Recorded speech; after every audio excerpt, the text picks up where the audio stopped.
시청자 여러분 안녕하십니까? 증산상제님께서는 나의 돈은 천하의 대학이니 장차 천하창생을 새 사람으로 만들 것이니라 라고 하셨는데요. 상제님 말씀처럼 증산도 대학교는 후천 5만 년 상생의 문명을 여는 인재를 길러내는 곳입니다. 매월 열리는 하나님의 대학교 증산도 대학교에서는 앞으로 펼쳐질 후천 가을 문명의 꿈과 비전을 제시하고 있는데요.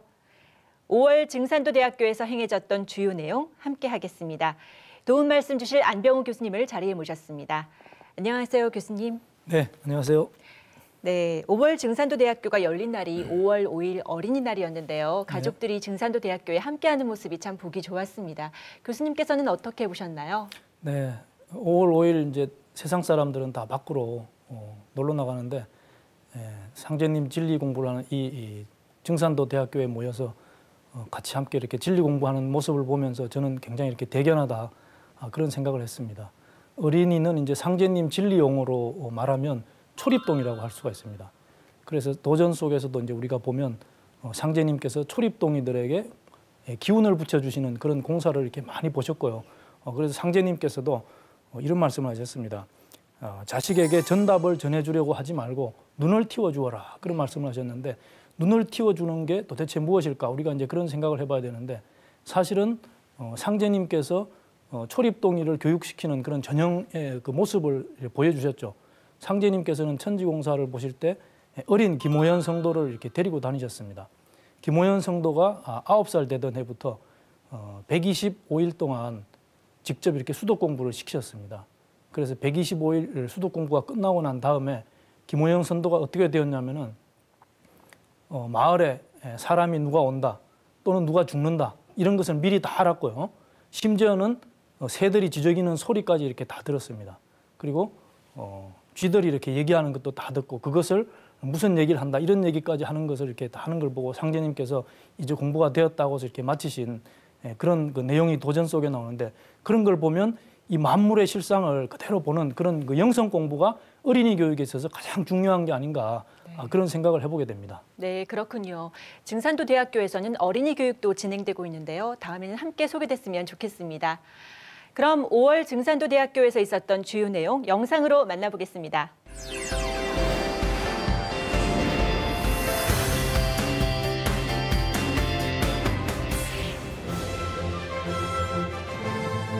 후천 가을 상생의 문명을 여는 증산도 대학교 5월 교육의 주요 내용입니다. 천지에서 사람 농사를 지어가지고서 안운산 태상 종도사님 도훈 영상으로 문을 활짝 열었습니다. 천지에서 사람 시종자를 죽일 때도 사람이 천지를 내세내서 대행자 노릇을 해요. 그래서 우리 증산도는 천지 자연의 질서가 생장염장입니다. 연중 시리즈로 기획된 태울주 조화체득을 위한 오장육부 통제 공부. 현직 한의사인 신민식 수호사는 내 몸을 다스려 천하를 다스린다라는 주제로 한민족 고유의 삼신수행법을 소개했습니다.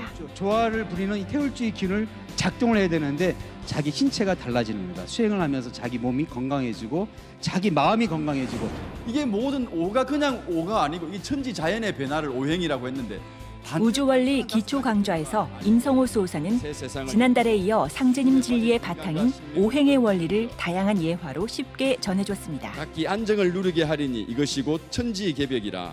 장군의 경영학이라는 책을 함께 더 높이 올라갈 수 있는 이 길, 그 길을 찾아가는 것이 천재의 본질은 우리 한민족의 한단고기 집중 강독 시리즈에서 전기훈 수호사는 천재 문화와 난가 사상을 주제로 한민족의 상제 문화와 제천 문화를 밝혔습니다. 개척한 역사 개척의 집단, 그것이 난가죠.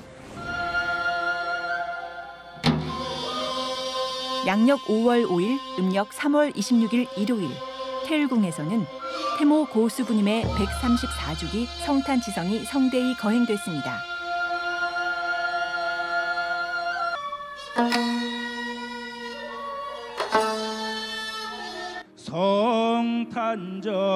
성탄절하야 근이주 태모 고수부님 성탄치성을 맞아 태모님의 말씀을 중심으로 도전 성구 암송대회가 개최됐습니다. 어머니께서 오신 바로 그날 동방에서 떠오를 때에 용봉이라는 글자를 쓰시게 됩니다. 윤창열 교수는 증산도 종통맥과 일꾼의 사명을 주제로 상제님께서 전하신 종통과 도통의 원리를 밝혀줬습니다. 일꾼이라는 것이 여기 함축되어 있습니다. 가을철의 우주의 열매 진리 속 5월 증산도 대학교는 태모 고수부님의 성탄이 갖는 의미를 전하신 안경전 종도사님의 도훈으로 대단원의 막을 내렸습니다. 이거를 수고가 주장한다. 앞세상은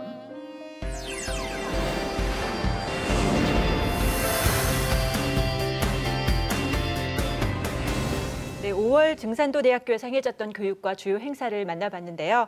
5월 5일은 음력으로는 3월 26일로 태모 고수부님께서 탄강하신 날입니다. 이번 증산도 대학교에서는 태일궁에서 태모 고수부님 134주기 성탄치성이 함께 거행돼서 더욱 특별했던 것 같습니다. 네, 그렇습니다. 저도 태모님 성탄치성에 참여해서 천지의 대치성을 올리고 기도를 하면서 많은 것을 느꼈고요. 또 이제 태모님의 말씀이 담긴 도전 11편을 전체를 읽어보면서 인간으로 오신 태모님의 그 마음을 느껴보는 그런 소중한 시간이었던 것 같습니다. 네, 저도 종도사님 도운 말씀을 들으면서 태모님의 탄강에 대해서 깊게 생각해보는 뜻깊은 시간을 가졌습니다. 교수님께서 종도사님 도운 말씀을 소개해 주시면 감사하겠습니다. 네, 태모님 성탄절을 맞이해서 종도사님께서 해주신 말씀을 제가 간단하게 요약을 해드리겠습니다. 이런 말씀을 해주셨는데요. 오늘은 인간과 심령의 큰 어머니인 태모님이 인간의 역사에 들어오신 날이다. 상제님께서 나의 일은 수부가 들어야 되는 일이다라고 하셨는데 수부가 있어야 5만 년 가을 천지의 새 세상을 새 역사의 문을 열 수 있다는 말이다. 그렇게 말씀하셨고요. 또 기성 종교 문화에서는 그 누구도 체험하지 못한 인류 새 문화의 중심 언어가 바로 수부다.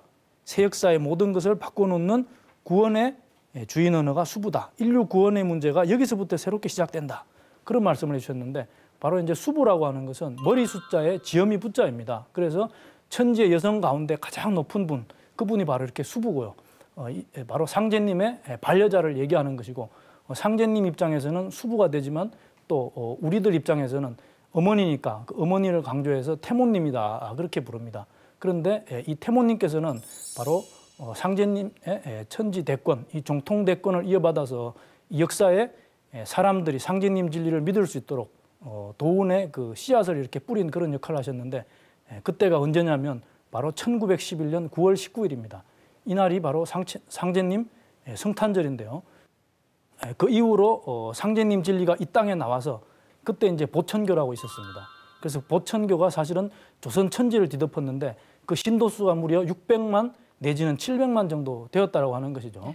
그 숫자가 얼마나 많은 숫자냐면은 우리나라 인구의 한 3분의 1 정도 되다 보니까 쉽게 생각하면 이렇습니다.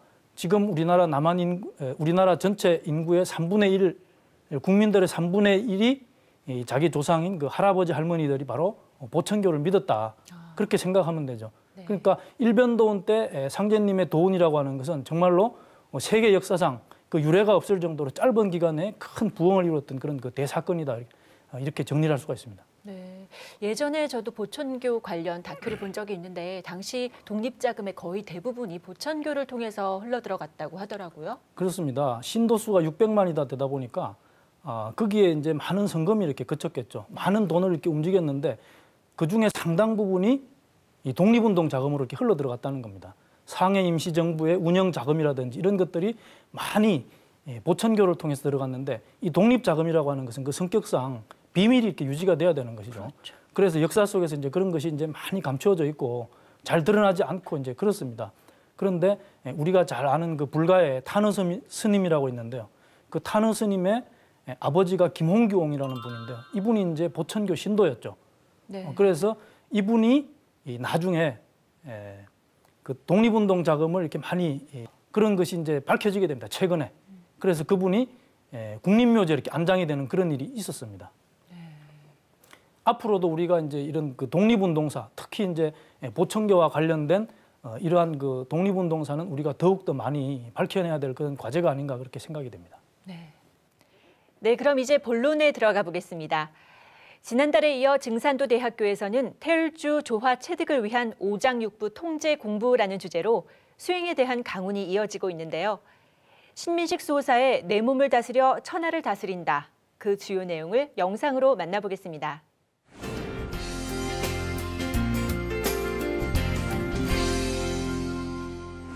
과학에서는 우리들의 위장이 3일이면 재구성된다고 합니다. 우리들의 위장이 세포가 기존 세포가 탈락되고 새로운 세포가 만들어지면서 3일이면 만들어지고 피부는 한 달이면 모든 피부가 재생되고 그 전의 피부는 사라집니다. 이렇게. 그러니까 어떻게 보면 우리들의 몸이라는 것은 1년이 되면 몇 번 바뀐다고 봐야 돼요. 근데 자기는 항상 똑같은 것 같죠. 그러나 자기 몸속에는 항상 이렇게 재생신, 항상 이 몸을 새롭게 만드는 구성의 어떤 그런 변화가 생긴다. 근데 나는 그걸 모르고 있죠. 그리고 그러한 변화가 될 때 조화의 어떤 생명의 기운으로서 몸이 아픈 것은 이렇게 치유를 할 수가 있고 또 이렇게 어떤 건강한 유전자가 발현될 수가 있는데 그걸 하지를 못합니다. 그건 왜 그러냐면 이 마음의 문이면서 생명의 문이라고 합니다. 그걸 명문이라고 그래요. 이 명문이라고 하는 생명의 문을 우리가 열지를 못했습니다. 이런 호르몬이 신장에서 이렇게 나오는데 그래서 이게 신수라고 하는데 그 신장에서 나오는 호르몬이 우리 인체에 작용합니다. 호흡을 깊은 호흡을 내가 하면서 하면 이 복압이 이 내부 이 장기 복압이 압력이 팽창되면서 뇌척수액을 위로 올려가지고 이 매일 이렇게 매 순간 이렇게 분비되는 뇌척수액이 잘 서큘레이션 되면서 순환이 되면서 뇌에 있는 호르몬이 각 장기에 잘 전달되게끔 그런 역할을 하게 됩니다. 삼신을 만나야 돼. 삼신을 만난다는 게 뭐냐? 이 삼신은 자연이에요. 그러니까 요즘 우리가 이제 눈을 뜨잖아요. 그러면 삼신의 천지 자연의 질서가 생장, 염장입니다. 아침, 점심, 저녁, 밤. 그러면 아침, 점심, 저녁, 밤에 이렇게 목의 기운이 생에는 목의 기운이 탄생이 돼요. 생에는 목의 기운이 목 기운이죠. 장에는 화 기운이에요. 그리고 염에는 금 기운입니다. 그리고 지금은 장이니까 수 기운이 가요. 그러니까 이런 성령인데 우주의 성령 기운인 목 기운과 화 기운과 금 기운과 수 기운을 내가 먹어야 되거든요. 내가 이게 성령 기운을 먹어야 돼요. 먹으면 내가 도심으로 바뀔 수 있다는 거예요. 이렇게. 그게 감식촉의 원리거든요. 감식촉. 삼신수행법에서 감식촉은 뭐냐? 식을 하는데 호흡을 하는데 삼신을 내가 호흡을 하는 거예요. 아침에 일어나면 아침에 목의 성령의 기운을 내가 호흡을 하는 거예요. 점심이 되면 화의 성령의 기운을 호흡을 하는 거예요. 저녁이 되면 금의 성령의 기운을 내가 호흡하는 거예요. 그다음 밤이 되기 전에 수의 성령의 기운을 호흡하는 거예요. 이 수의 성령의 기운을 모든 걸 치유할 수 있는 신수를 이렇게 작동할 수 있습니다. 그래서 자기 전에는 내가 호흡을 하고 깊은 호흡을 하고 그래서 기를 돌리고 태울줄 5분 내지 10분 정도 외우고 자야 돼요.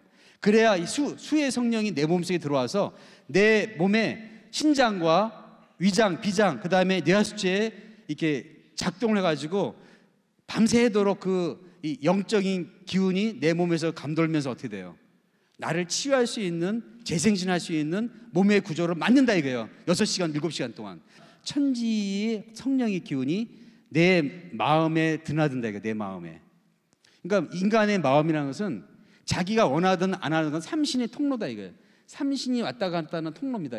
이걸 자기가 부정하든 안 부정하든 이거를 이게 과거 환인 당군 때는 이 삼신을 내가 느끼고 감하고 감동을 받고 호흡하고 그걸 이렇게 촉하면서 내가 느끼면서 그거랑 같이 합의를 했습니다. 이렇게.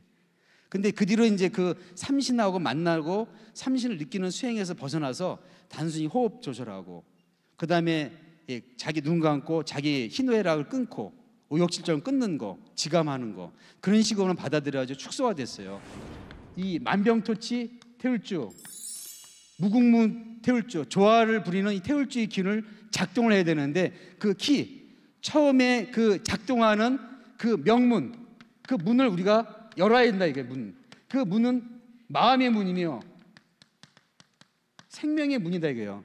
마음의 그 마음이 신체에서는 명문으로 나타나서 우리가 같이 존재하는 거예요. 자기 신체가 달라지는 겁니다. 수행을 하면서 자기 몸이 건강해지고 자기 마음이 건강해지고 그것은 내 내면의 단순한 깨달음이 아니라 매일매일 생명의 기운이 내 척추를 타고 올라와서 나를 따뜻하게 하고 내 몸을 덮여주고 나의 어떤 이 잘못된 치유의 병을 물리치고 건강한 몸을 만들 때 인간은 자신감이 생기는 거예요. 돌을 닦은 보람이 있는 거예요.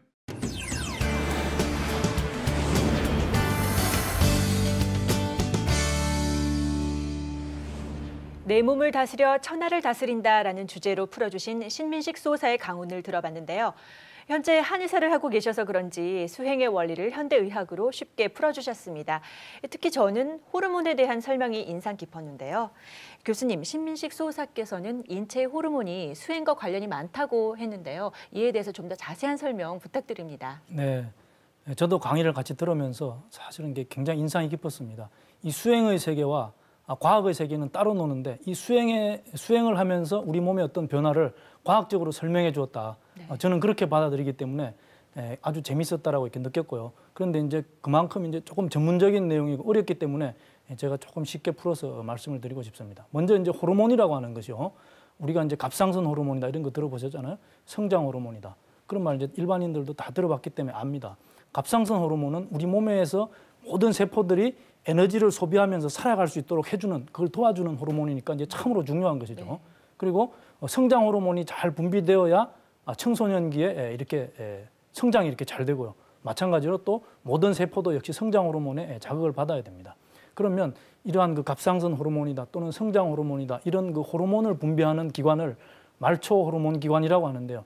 이러한 말초 호르몬 기관을 종합적으로 지배하는 그 호르몬의 중추가 있습니다. 그것이 이제 뇌의 아래쪽에 있다 그래서 뇌하수체라고 하는데요.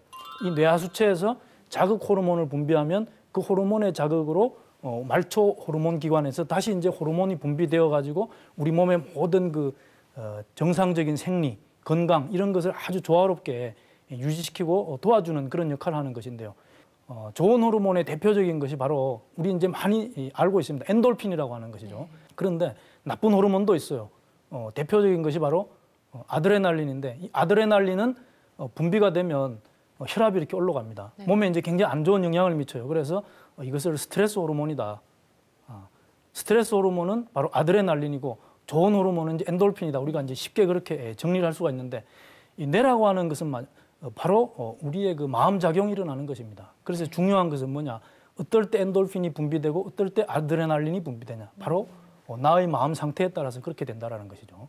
그렇기 때문에 내가 좋은 생각을 하고 남을 위해서 뭔가 희생을 한다든지 봉사를 한다든지 그런 상생의 마음을 이렇게 쭉 품고 있으면은 좋은 호르몬인 엔돌핀이 분비가 되고 또 남을 이렇게 저주한다든지 미워한다든지 뭐 험담을 한다든지 그런 나쁜 생각을 품게 되고 또는 소극적으로 나는 뭐 못할 거야 이런 부정적인 생각을 하게 되면은 스트레스 호르몬이 이렇게 분비된다는 것입니다. 그런데 우리가 수행을 할 때 수행을 이렇게 깊은 상태로 이렇게 빠져들게 되면은 바로 그 좋은 호르몬인 엔돌핀이 이렇게 잘 분비가 된다. 네. 그 엔돌핀이 분비됨으로 인해서 우리 몸에서 필요한 모든 호르몬이 아주 조화롭게 잘 분비가 된다. 이제 그런 말씀을 이렇게 해주신 것이죠. 그래서 수행을 하면은 호르몬의 어떤 그런 그 조화로 인해서 우리 몸이 아주 건강하게 된다. 이제 그렇게 정리를 할 수가 있습니다. 호르몬에 그런 중요한 뜻이 있었군요. 제가 알기로는 이 수행을 하는 방법에 있어서 허리를 반듯하게 펴고 호흡을 조절하면서 정신을 집중하는 걸로 알고 있습니다. 신민식 수호사께서도 이 호흡의 중요성에 대해서 얘기를 해주셨는데요. 그중에서 수행을 하면서 호흡이 중요한 이유가 무엇입니까? 네, 수행을 할 때 이제 호흡은 사실은 가장 기본이 되는 것입니다. 그래서 호흡을 잘 조절하는 것이 중요한데 호흡이 조절이 되어야 마음이 안정이 되고 마음이 안정이 되어야 기혈순환이 잘 되고 그렇게 되는데 그래야지 이제 앞에서 말씀드린 그러한 호르몬의 분비가 잘 된다 이렇게 볼 수가 있겠죠. 그러니까 마음이 불안정하면 수행이 잘 안 됩니다. 심장이 막 뛰고 그런 상황에서 좋은 호르몬이 나올 수도 없고 수행이 될 수가 없는 것이죠. 따라서 호흡을 천천히 안정되게 하면서 마음이 안정되어야 바로 이제 기를 받고 기를 받아야 우리가 이제 정이 축적된다 그러죠. 그렇게 해서 정이 축적될 수가 있는데 사실은 호흡보다도 태혈주 주문을 잘 읽으면 우리가 그러한 호흡은 사실은 저절로 조절되는 그런 면이 있습니다. 왜냐하면 태혈주 주문을 읽다 보면 우리가 이제 일정한 리듬을 가지고 읽습니다. 그렇기 때문에 그 리듬에 맞춰서 수행에 집중하면 호흡은 자연스럽게 조화로서 이렇게 조절이 되죠. 자, 그래서 수행을 잘 했을 때 엔돌핀이 분비가 되고 엔돌핀이 분비가 되어야 결국은 부신 피질 호르몬이 잘 분비가 된다. 이것이 이제 수행을 하는 데 있어서 호르몬의 중요한 작용이다. 이렇게 얘기를 할 수가 있고 또 하나 중요한 것이 바로 이제 뇌척 수액이라고 있습니다. 네. 우리의 뇌가 이제 딱딱한 그 뼈로 쌓여 있지만 속에 들어가면 아주 부드러운 그런 뇌 조직이 있고요. 그 속에는 또다시 텅 비어 있는 공간이 있습니다. 거기에는 뇌척 수액이라고 하는 물이 차 있는데요. 그런데 이것이 그냥 생산되고 그냥 흡수돼 버리면 의미가 없고요. 이것이 뇌와 척수를 전체적으로 고르게 돌면서 잘 이렇게 순환을 해야지 중요한 것이죠. 네. 이것이 이제 가장 중요한 것입니다. 그런데 이제 우리가 수행을 하다 보면 허리에서 이렇게 쭉 뭐가 타고 올라가는 듯한 그런 느낌을 받아요. 네. 그것이 이제 우리가 뭐 인맥이다, 동맥이다 이런 그 기맥을 따라서 기가 흐른다라고 이제 얘기를 하는데 수행을 하면은 바로 앞에서 말씀드린 대로 이렇게 기가 이렇게 쭉 올라간다라고 하는 느낌을 받는 것은 뇌척수에게 이렇게 순환을 이렇게 도와주는 것인데 바로 그 순환을 도와주는 역할을 하는 것이 바로 그런 부신 피질에서 나오는 그런 호르몬. 물론 이것은 이제 그 많은 그 호르몬의 한 종류겠죠. 그 수행을 도와주는. 그래서 이제 우리가 수행을 할 때 수성화강이다 그런 말을 합니다. 그러면 이제 이것을 우리가 과학적으로 이제 설명을 할 수가 있는 거예요. 지금까지 사실은 그런 걸 몰랐죠. 그래서 물 기운은 올라가고 화학 기운은 내려온다. 그러면 이제 우리가 이것을 바로 이것은 호르몬과 뇌척수액의 음양작용이구나 이렇게 생각을 할 수가 있습니다. 과학적으로. 그래서 수행을 해서 호르몬이 이렇게 잘 생산이 되고 또 그걸 바탕으로 해서 뇌척수액의 순환이 잘 될 때 우리가 정말로 이제 단순히 어떤 이성으로서 뭐 사물을 보는 것이 아니라 감성이 열려서 조화성령을 받아서 완전히 열린 그러한 의식 세계에서 그러한 그 조화성령을 체험하는 그 수행의 깊은 경지에 들어갈 수가 있다. 우리가 그렇게 생각을 할 수가 있는 것이죠. 네. 그런데 교수님, 증산도에서는 주로 소리를 내서 하는 주문 수행이지 않습니까? 그런데 일상생활에서 바쁜 일도 많고 신경 쓸 일도 많아서 수행을 계속하기가 어려운데요. 어떻게 하면 수행을 꾸준히 할 수 있습니까? 수행은 이제 가장 좋은 것은요. 앉아서 허리를 반듯하게 펴고 호흡을 조절하면서 그렇게 하는 수행입니다. 그래서 상제님께서는 오는 잠 적게 자고 태울줄을 많이 읽으라 그런 말씀을 하셨죠. 그때 오는 잠 적게 자고 태울줄을 많이 읽는 것은 바로 우리가 정좌를 하고 앉아서 수행을 하는 그러한 원칙적인 수행을 말씀하신 거고 또 태모님께서는 이런 말씀을 하셨어요. 태울줄을 많이 읽으라. 밤이나 낮이나 일할 때나 밥 먹을 때나 항상 태울주가 입에서 뱅뱅 돌아야 하느니라. 그 말씀은 무슨 말씀이냐면은 정자를 한 상태로만 수행을 할 수는 없다라는 것이죠. 네. 요즘같이 바쁜 세상에 그렇게 수행하는 것은요, 이제 많은 한계가 있죠. 시간이 되면 물론 그렇게 하는 것이 원칙이지만, 그래서 생활 속에서 항상 생각의 끈을 놓지 않고 염연불망 태열주를 읽는 것이 아주 중요합니다. 그래서 우리가 이제 계수기라는 게 있잖아요. 네. 손가락에 이렇게 꽂고 이렇게 누르면서 태열주를 읽는데, 그렇게 계수기를 꽂고 하면은 의식이 항상 태열주를 읽어야겠구나라는 쪽으로 의식이 이렇게 집중이 됩니다. 그래서 지금 전국적으로요, 우리 도생들께서 태열주 100만독 읽기 운동을 하고 그러는데 아주 그 좋은 그러한 그 현상이다 이렇게 얘기를 드릴 수가 있습니다. 네, 지금까지 수행에 대해서 알아봤는데요. 그런데 수행은 단순히 앉아서만 하는 것이 아니라 인생 자체가 수행이다 뭐 이런 말도 있지 않습니까? 네, 그렇습니다. 우리가 이제 앉아서 하는 그런 수행도 중요하지만 사실은 세상을 살면서 희생, 봉사, 남을 위해서 뭔가 베풀고 상생의 마음으로 어떤 그런 실천을 하는 것, 이 세상 속에서 현장 속에서 직접 우리가 그렇게 부딪히는 것 자체가 다 사실은 다 수행입니다. 그것은 이제 내가 가진 것을 남한테 베푸는 것이고요. 이러한 수행이 사실 어떻게 보면 더 좋은 것이죠. 그래서 불가에서도 법보시라고 하는 게 있습니다. 보시라는 것이 이제 베푸는 것이죠. 진리를 베푸는 것인데 그것은 바로 우리가 세상 속에서 남한테 뭔가 기부를 한다든지 그 희생을 한다든지 하는 그런 걸 얘기하는 것이죠. 네, 수행의 원리와 방법에 대해서 알아봤는데요. 저는 그중에서 우리 민족 고유의 수행법이 있다는 내용이 흥미로웠습니다. 이 수행법에 대한 내용이 한민족 상고 역사와 문화를 담고 있는 환단고기에 나와 있는데요. 다음에 만나볼 영상은 환단고기 집중 강독 시리즈로 진행된 강훈입니다. 천재 문화와 난가 사상 영상으로 만나보겠습니다.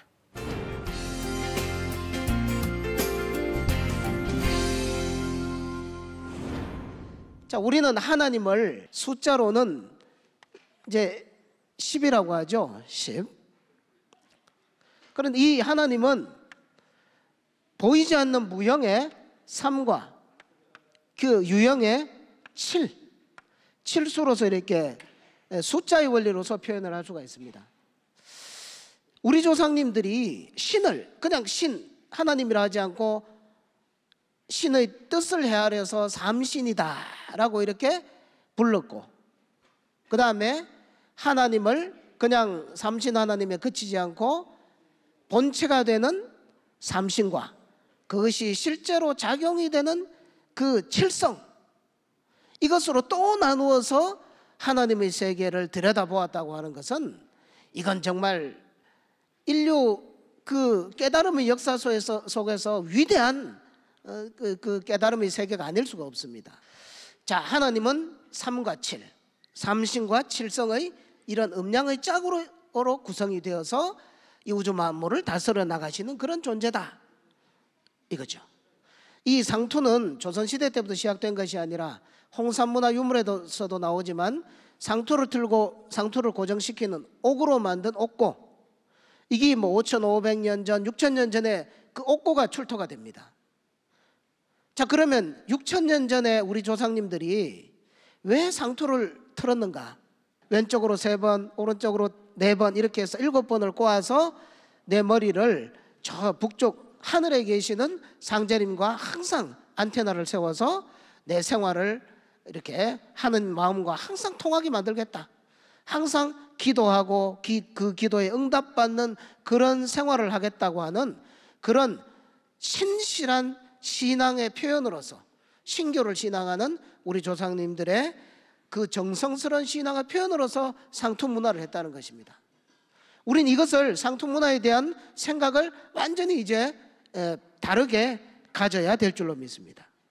자, 그 다음에 이제 본격적으로 천재에 대한 이야기를 한번 해보겠습니다. 자, 환국시대에 보면은 환인께서 주제천신, 주제천신, 천신은 하느님이죠. 하느님에게 제사 지내는 것을 주제하셨다.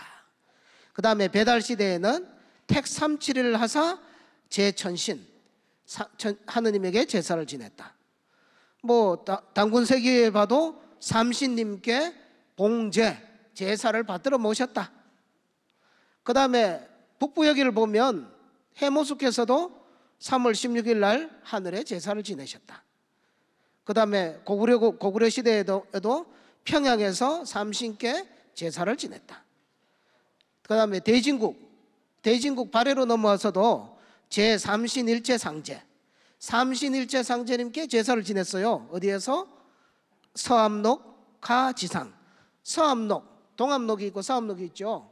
서암록은 지금의 그 요하 그쪽을 서암록이라고 하죠. 그 강 위쪽에서 삼신일체 상제님께 제사를 지냈다. 천재의 본질은 우리 한민족의 하나님 신앙이다, 이렇게 표현을 합니다. 자, 천재가 뭐냐? 하나님께 제사를 지내는데, 제사를 지내는 그 제사의 대상이 누구냐? 바로 상제님, 다른 말로 삼신상제님, 또 다른 말로 삼신일체 상제님. 그래서 이 하느님을 대접하고 그 은혜에 감사하고 그 다음에 기원하고 이렇게 하는 그 천재 문화라고 하는 것은 우리 조상님들의 그 문화일 뿐만이 아니라 전 인류 문화의 원형이다, 이렇게 이야기를 하고 있습니다. 마지막으로 신교의 난가사상입니다. 신교 난가사상. 신교는 우리 한민족 9천 역사를 지속하게 할 수 있게 한 역사의 혼입니다. 혼은 무형이죠. 그 혼은 누가 가지고 있습니까? 바로 그 신교의 혼을 갖고 있는 사람을 낭이라고 합니다. 낭가. 신교를 바탕으로 새 문명을 열고 나라를 개창한 역사 개척의 집단, 그것이 낭가죠. 그래서 태백일사 신시본기에 보면 삼낭이라고도 하고요, 이 낭이라고 하는 것은 삼신 호수지관이다. 삼신을 수호하는 관직이다. 이렇게 표현을 했습니다. 그래서 배달시대에 환웅천왕께서 제생낭 3,000명을 데리고서 백두산으로 오면서 개천을 하셨습니다. 그 역사의 핵이 되는 낭도 3,000명. 이로써 우리 역사가 시작을 했습니다. 그 다음에 옛조선시대 때는 국자랑, 북부여시대 때는 천왕낭, 삼국시대 고구려 때는 조의선인, 백제는 무절, 신라는 화랑, 고려는 제가화상, 조선시대 때는 천재문화가 많이 수그러들었지만 그래도 선비정신, 동학혁명의 이런 정신들로 간신히 이어져 내려왔습니다. 자, 9,000년을 내려오게 한 역사를 지속하게 해온 역사의 힘은 무엇인가? 역사의 혼은 무엇인가? 그 힘과 그 혼은, 무형의 그 혼은 누가 가지고 있는가? 낭가가 가지고 있다 이겁니다. 그 낭가들이 있었기 때문에 역사는 지속되고 찬란한 광채를 유지해 올 수 있었습니다. 지금 대한민국의 낭가는 어디에 있습니까? 한번 깊이 한번 생각을 해보시기 바랍니다. 월드컵 때 대한민국을 그렇게 떠드는 그 사람들이 난가일까요? 축구 응원단이 난가입니까?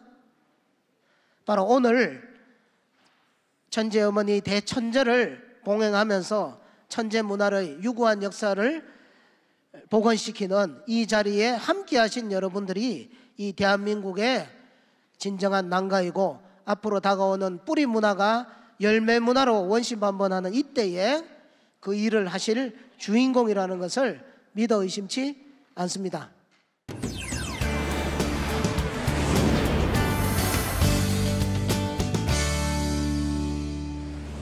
천재 문화와 낭가 사상이라는 주제로 전기훈 수호사께서 해주신 강론을 함께 들어봤는데요. 우리 민족은 기성 종교가 들어오기 전부터 상제님을 모시는 신교를 신앙한 것으로 알고 있습니다. 그런데 이 신교가 어떤 종교인지 설명해 주시면 감사하겠습니다. 네, 인류 문명의 어떤 발달 과정을 크게 보면 우리가 이제 뿌리 문화 시대, 그리고 줄기 문화 시대, 그리고 열매 문화 시대 이렇게 구분할 수가 있습니다. 뿌리 문화는 기층 문화다 그렇게도 얘기를 하는데 인류 문화가 태동되던 시절의 원형 문화입니다. 바로 이 원형 문화 혹은 시원 문화를 개창한 민족이 바로 우리 한민족인데요. 이때 문화의 핵심이 되는 것이 바로 신교였습니다. 신교라고 하는 말은 신의 가르침으로 사람을 진리의 인간으로 교화시킨다 그런 뜻이에요. 그래서 인류 문명의 황금 시절이다 이렇게 얘기하는 바로 이 뿌리 문화 시대의 주제가 바로 신교입니다. 그렇기 때문에 신교는 한민족의 시원 문화이면서 인류 문화, 인류 역사상 최초의 신앙 문화다 이렇게 정의를 할 수가 있습니다. 그래서 이제 다시 인류 문명이 원시 반번되어서 신교로 통일이 되는 열매 문화 시대를 앞두고 있습니다.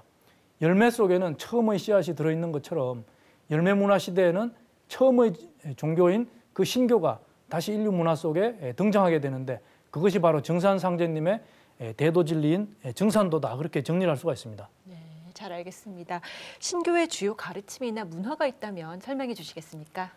신교의 진리에 있어서 핵심이 되는 것이 바로 우주의 주제자 하느님이신 상제님에 대한 그런 신앙, 그 상제신앙, 그리고 천재문화 이렇게 얘기를 할 수가 있습니다.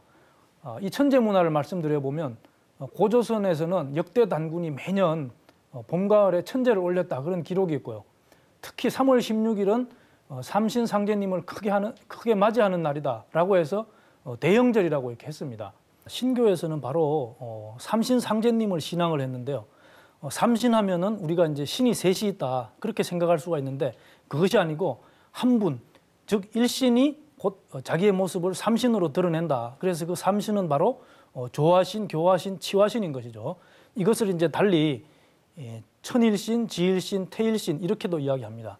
그래서 이 우주 만물이라고 하는 것은 이 삼신이 일방적으로 빚어낸 것이 아니라 자기 모습을 그렇게 드러낸 것. 그렇기 때문에 천지인이라고 하는 것은 바로 천일, 지일, 태일, 바로 삼신이 자기의 모습을 드러낸 것이다. 이제 그렇게 볼 수가 있고요.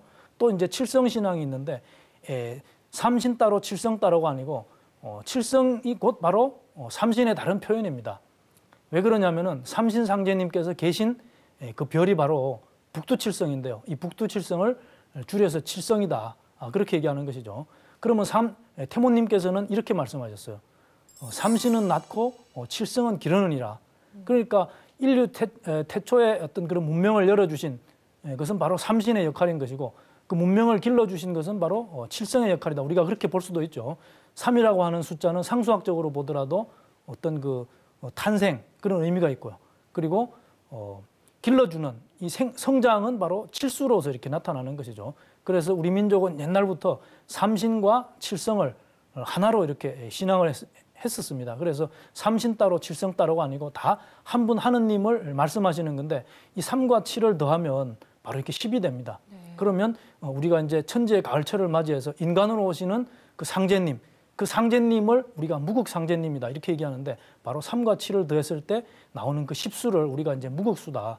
그렇게 얘기를 합니다. 그럼 삼신신앙이나 칠성신앙을 했던 문화나 흔적이 남아있을 것 같은데요. 어떤 것이 있나요? 네, 뭐 아주 좋은 질문입니다. 예전에 보면 우리의 어머니, 할머니들이 장독대에 물을 떠놓고 기도할 때 그런 모습을 이제 우리가 볼 수 있죠. 그때 누구한테 빌었냐면 바로 칠성님께 빌었습니다. 비나이다, 비나이다, 칠성님께 비나이다 그랬던 거죠.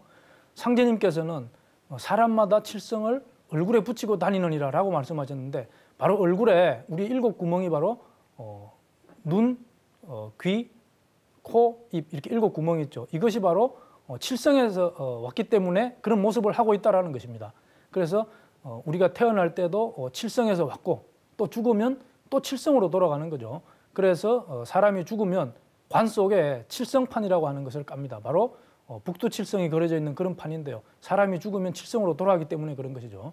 불가에 보면은 사찰에 칠성각이라고 있습니다. 그것도 바로 칠성 문화에서 이렇게 온 거다. 우리가 그렇게 볼 수가 있고 삼신각이라고 또 있습니다. 그것도 바로 삼신신앙에서 온 거다. 우리가 이제 그렇게 얘기를 할 수가 있습니다. 네, 잘 알겠습니다.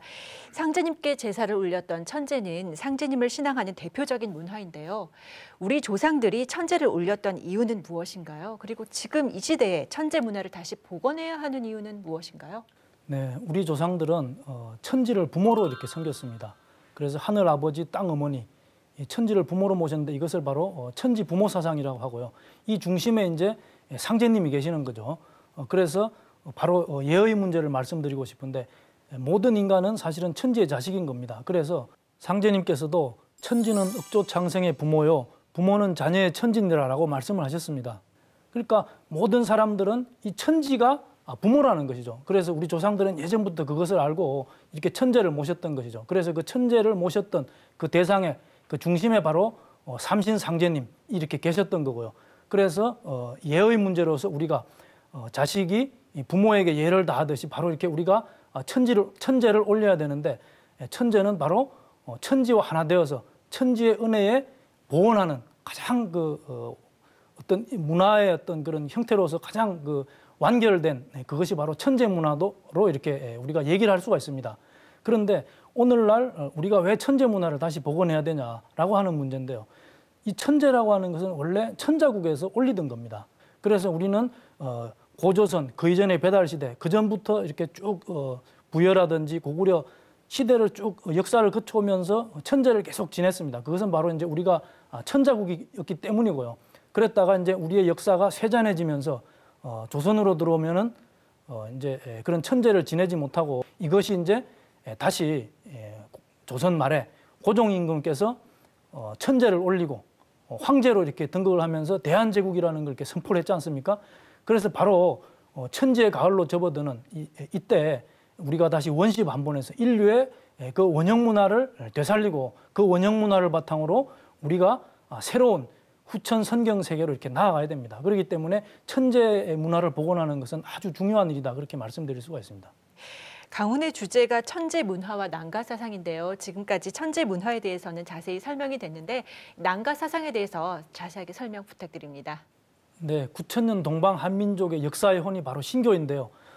이 신교의 정신을 실천하고 신교를 바탕으로 새 문명을 열고 나라를 개창한 그러한 역사 개척 집단이 있었는데 그들이 바로 난가입니다. 이 난가의 최초의 뿌리는 바로 동방 문명을 개척하던 초대 환웅천왕이 새로운 문명을 개창하려고 동방 태백산으로 올 때 거느리고 온 바로 그 문명 개척단 3,000명 제세행랑이라고 합니다. 여기에서 이제 비롯되었고요. 이 난가가 대표적으로 이제 우리가 생각하는 화랑도가 있습니다. 화랑도의 뿌리는 13세 헐달단군 때 조선 전역에 소도를 많이 설치해서 신교를 진작시키면서 출범시킨 국자랑입니다. 이 국자랑은 고조선의 난가다 그렇게 얘기할 수가 있고요. 이 국자랑은 북부여에서는 천왕랑, 그리고 고구려에서는 조의선인, 백제의 무절, 신라의 화랑, 그리고 고려의 제가화상, 또는 설랑, 또는 국선 등으로 이렇게 개성되어 내려왔었습니다. 이것이 결국은 우리의 역사 속에서 면면이 내려온 이런 난가가 있었기 때문에 우리나라가 위기에 처할 때도 꿋꿋이 버텨낼 수 있었던 그런 힘이 되었다 이렇게 얘기를 할 수가 있죠. 그러니까 조선의 선비 정신이라든지 또는 우리가 항일 의병운동 같은 걸 할 때 그런 의병의 정신들도 바로 난가 정신의 일환이다 우리가 그렇게 볼 수가 있습니다. 그래서 결론적으로 난가 정신이라고 하면 삼신상제님의 가르침을 바탕으로 한 신교의 정신을 말한다 그렇게 얘기를 할 수가 있습니다. 네, 오늘 말씀 감사합니다. 오늘 이 시간 마치면서 정리 말씀 부탁드리겠습니다. 네, 이제 오늘 우리가 크게 이제 두 가지의 주제를 가지고 얘기를 했습니다. 그래서 오장육부 통제 공부로 우리가 이제 우리 몸에 수행을 할 때 어떤 변화가 일어나느냐. 그래서 이제 오늘 아주 새로운 말씀이 호르몬의 그런 작용이라는 거죠. 물론 이것은 앞으로 더 많이 연구가 돼야 될 그런 부분들이 있습니다. 그러나 우리가 수행을 과학적으로 분석했다라고 하는 것에서 이제 굉장히 큰 의미가 있고요. 우리가 이제 그런 것을 잘 알면 수행의 원리를 아는 거니까 수행을 더욱더 열심히 하게 되고 수행의 어떤 그런 체험이라든지 조화성령 받는 공부의 속도가 굉장히 빨라질 거다. 그렇게 얘기를 할 수가 있습니다. 그리고 이제 또 하나의 주제가 바로 신교와 난가사상인데 이 신교에서 바로 우리가 삼신상제님을 믿었고 이 삼신상제님이 바로 삼신상제님을 믿었던 이 신교가 인류의 시원 종교였다. 그것이 이제 다시 우주의 천지의 가을철을 맞이해서 신교가 다시 이 땅에 등장을 했는데 그것이 바로 상제님의 진리인 증산도다. 그렇게 얘기를 했고요. 그리고 이제 바로 이 난가사상, 우리 역사의 어떤 문명의 개척 그런 집단으로서 난가의 혼이 이렇게 계속 내려왔는데 그 뿌리는 바로 환웅천왕 시대의 문명 개척단 3,000명 바로 제세행랑이었는데 그 제세행랑이 바로 오늘날 다시 이렇게 상제님 진리 속에서 이렇게 구현이 되어 가지고 우리가 모두 제세행랑인 것입니다. 오늘의 교육은 크게 이렇게 정리를 할 수가 있을 것 같아요. 네, 교수님 오늘 말씀 감사합니다. 네, 감사합니다.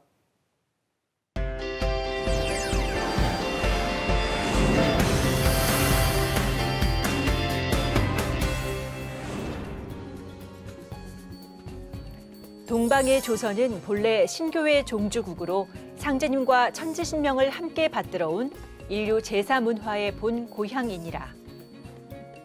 도전 1편 1장에 나오는 성구인데요. 우리 민족은 태고 시대부터 천상에 계신 상제님을 신앙하며 생활해왔던 민족입니다. 인류 역사와 문화도 상제님을 신앙했던 삼신신앙과 칠성신앙, 천재문화를 바탕으로 형성된 것입니다. 인류가 신앙하던 그 상제님께서 후천 가을 개벽기를 맞아 인간으로 강세하셨습니다. 그분이 바로 1871년 이 땅에 강세하신 강증산 상제님이십니다. 여러분 모두 인간으로 오신 상제님을 만나 후천 가을의 주인공이 되시길 바라며 TV증산도대학교 다음 시간에 뵙겠습니다.